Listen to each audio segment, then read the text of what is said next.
See, first of all, when we talk of the word strategic autonomy, so I have a bit of a difference on this phrase itself that needs to be clarified.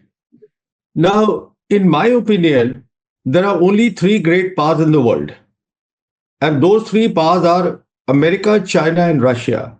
And by definition, a great power is which has a capability to influence events anywhere in the world, and it can take care of its sovereignty by itself.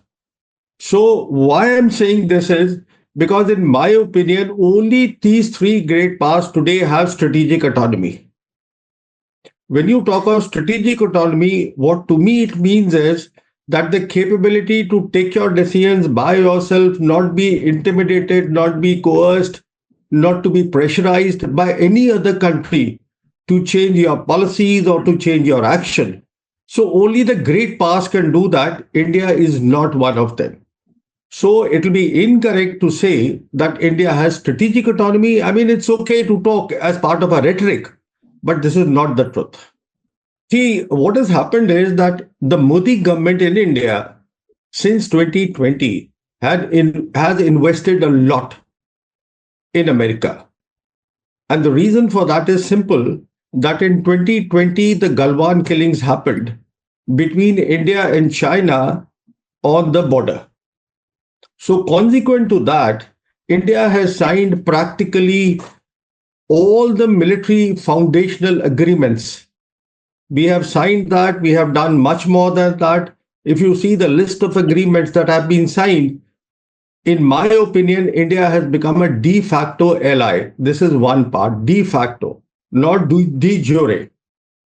And the other thing is that now we are embedded. When I say now, that means India is embedded in the Indo-US Pacific Command Defense Network. Just to recall to your readers, your viewers, that it was President Trump in his first term in office in May 2018 that he renamed the US Pacific Command as US Indo-Pacific Command to give centrality to India. So in his first term in office, the Trump thinking was entirely different. In the second term in office, the thinking is entirely different. In my opinion, what most analysts say that President Trump is unpredictable, I do not think he is. Because if you see, even during his election campaigns, he made it very clear that his focus was MAGA, which is Make America Great Again. And this was to be made great again by a policy of isolationism. That doesn't mean you remove yourself from the world, but what it means is that you build up your national power and you build up your deterrence. And his second aspect was to end the forever wars, which is precisely what he is doing in Ukraine. So your question, I would like to answer this way, because India has invested so much. So there is an anxiety. If I may even use the word, there is a worry in India that what will happen because the stakes are high. And why I say stakes are high from the government perspective is that we decided to be in a competition with China, which is our neighbor.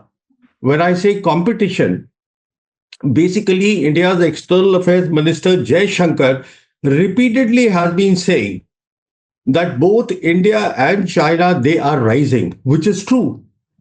But the point is, they are rising relatively. So you have to quantify also which country is rising how much. So you see, so the whole idea is that the Modi government, which is not founded, that India is actually in competition with China. So it believes that with the support that it will get from America, it can continue projecting itself as being in competition with China. You see, but what has happened is President Trump has turned the world upside down. As I said, he's got an agenda. And until now, it's just been 2 weeks. And the whole world today is in complete turmoil. It's upside down because a lot of leaders and a lot of regions have been rendered geopolitically irrelevant. So India is worried. There is a lot of anxiety here because the stakes, as I said, are high. See, you have actually asked two questions and both are very interesting. Let me answer them one by one. The first is that India America relations. Well, they are important for America, but it is not President Trump's priority. That is the point. It is a very significant point because his priority is somewhere else. His priority is to make America great again. And in that, he has a certain role which is not a priority role for India. So it doesn't mean that they will not share their technology. What it means is, in very simple terms, they have a great market. All the US big tech companies are already here. As far as the emerging technologies are concerned, which is prominent amongst them is AI architecture, which is the data centers. They are being built here with American companies, tech companies help, total help. And then you have these semiconductors. So all this is happening. But the government policy, the White House policy is not a priority for India. That is point number one. Now, the second question that you raised is equally interesting. You see, when we frame a foreign policy, what we consider in making a foreign policy is things like any country, it is not specific to India.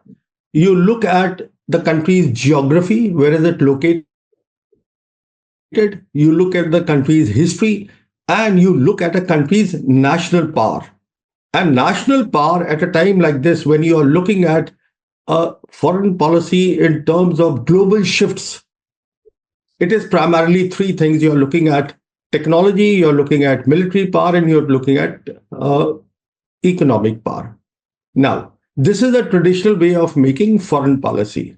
What has happened is there is an opportunity today for India, which is the geopolitical opportunity, which changes your entire foreign policy, the traditional way of looking at foreign policy.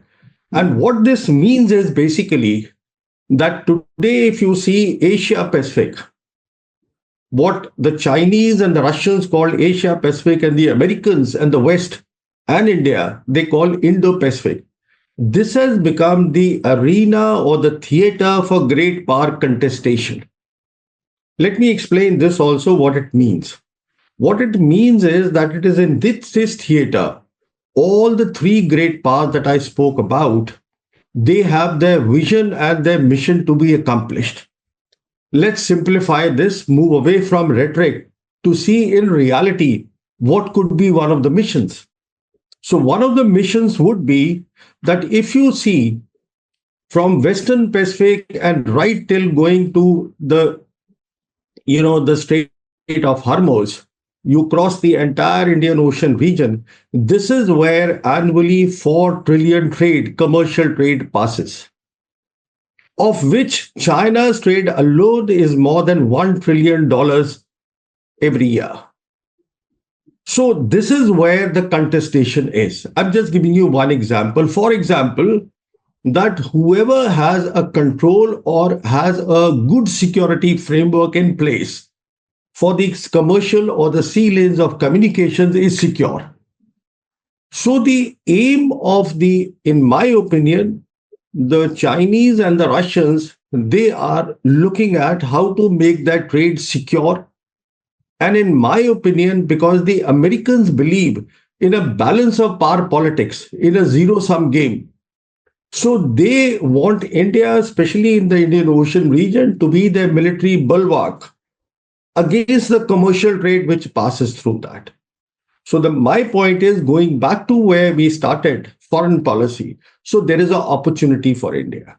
And what is the opportunity? The opportunity is that all the three great powers today need India because India is located so well. It is right in the middle of this contestation area, the theater.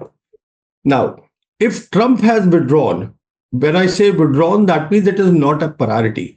It is not that India is not important at all for America, not a priority. Then India should consider its foreign policy because after all, what is foreign policy? Foreign policy is an extension of your domestic policy. And what is our domestic policy for India today? that by Prime Minister's own admission, 80 crore people, which is 800 million people, are below the poverty line. We are a poor country. So our foreign policy should be how to make the lives of these 80 crore people better. Now, if this is what it should be, then obviously we have to consider China. Why has the contestation come? When I say global contestation, why it has come from Europe to our region is primarily because of the rise of China. So when you look at your geography, you look at your geopolitical opportunity, and you, because Russia also, as you see, now Russia is a huge country. The better part of Russia landmarks is actually in Asia and not in West. And they also have shifted their gaze from West to East. So everybody is here, the three great powers. India should look at now its national power, which relative to China is very small. It has geography, it has a market, it has a history, it has two military lines to contend with. You see, with Pakistan and with China, and it has an opportunity. And what is the opportunity today? The opportunity is BRICS. That is the opportunity. India is a founding member of BRICS, which is why I keep saying, and this is my conviction, that if India invests in South Asia, if it invests in peace, it will get development. We want peace with Pakistan. We should have peace with China. This is critical because, and again, how will the peace come? Let's say with Pakistan, peace cannot come if both the countries have a zero-sum game mindset, which they have today. Because any small thing happens, even this cricket match that was going on, it is about Pakistan ko hara diya, India ko hara diya. No. You see, there is a different format. A format which has been given by China, accepted by majority of the global South nations, and the format is move away from a zero-sum game and look at win-win situations.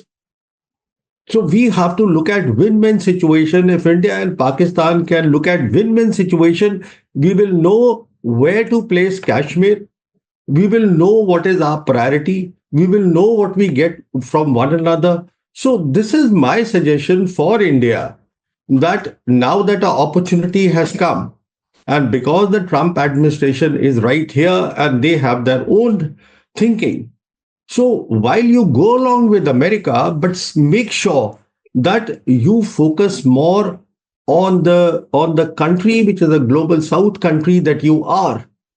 India is a global South country, and you should make friends and peace with your neighbors. President Trump, when he was first asked about BRICS, he didn't know anything about BRICS. In fact, he was trying to find out what is BRICS. As I said, there are three great players which exercise strategic autonomy. In BRICS, two of those great powers are there.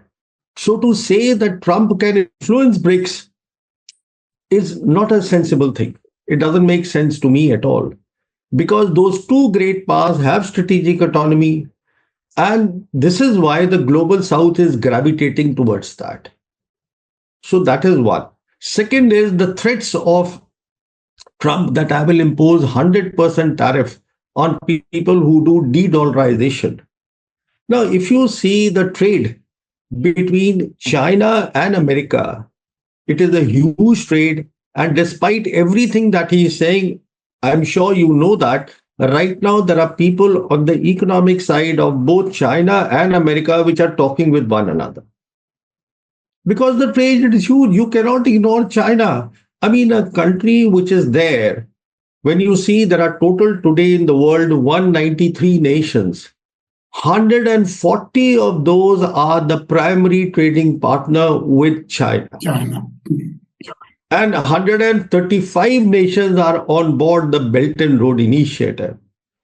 China today provides 30% of the global manufacturing.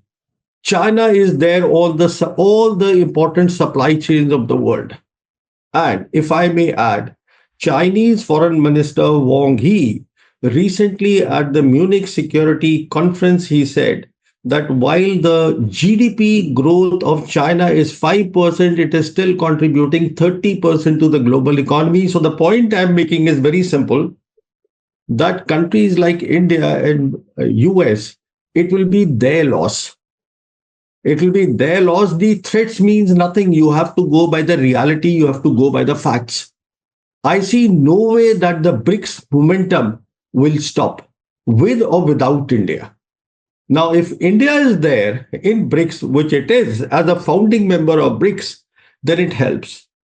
Why it helps is because India is a global South nation, India has a huge market, and if it can work in a win win way, then BRICS can help us and it can help BRIC stabilize. If I may go a step further and say, in my opinion, today BRICS is the centerpiece or the central institution that can stabilize the global geopolitics. It is so important and it is not stopping by any threats. India is a developing country, and like so many developing countries in global south, so under the WTO rules, India is to be treated in a preferential manner. But what Trump now is saying is that I do not accept the WTO rules, I throw them out of the window. And I will have reciprocal tariff on India. That means if you impose this much, I will impose the same. So India has kept quiet. Why it has India has kept quiet is very simple, because today there is $45 billion trade in favor of India. And Trump has already given out a list of how you will dilute that, and India is working on that. Because for India, the important thing is, as I said, the close ties with America. Why it is important with America is A, because India has decided it wants to get all the emerging technologies from America. It does not want to have it from China. And India has also decided that it wants to be seen as competing with China, which is only possible if it has, in India's thinking. When I say India, the government of India is thinking that they are seen as close allies of America. So India has accepted all the terms, but obviously a country like China cannot be pushed. It has strategic autonomy. A country like Russia cannot be pushed. It has strategic autonomy. You see? So therefore, China has not accepted. So the two sides are now talking to one another. And let me go a step further. The French president Macron was recently asked in an interview that would you get the Chinese technology? He says, why not? He said, why not? Because the point is that any country, when you talk of cyber threats, when you talk of, you see these backdoors, when you talk of all these espionage, any country can do it. I mean, America also has done it. There's a famous case of that Edward Snowden. Correct. I mean, any country does it. They do it on their allies. There's enough evidence of that. In fact, there is no evidence of China doing it. Or if it is there, I'm not aware. So the point is, a country, when Macron says a thing like this, that I can consider Chinese technology, what he's saying is that I'll be slightly more careful as far as Chinese technology is concerned. Therefore, I will have a very stringent cyber security. So you see, this is how it works. You cannot stop China's rise. That is the point Mr. Trump has still to understand.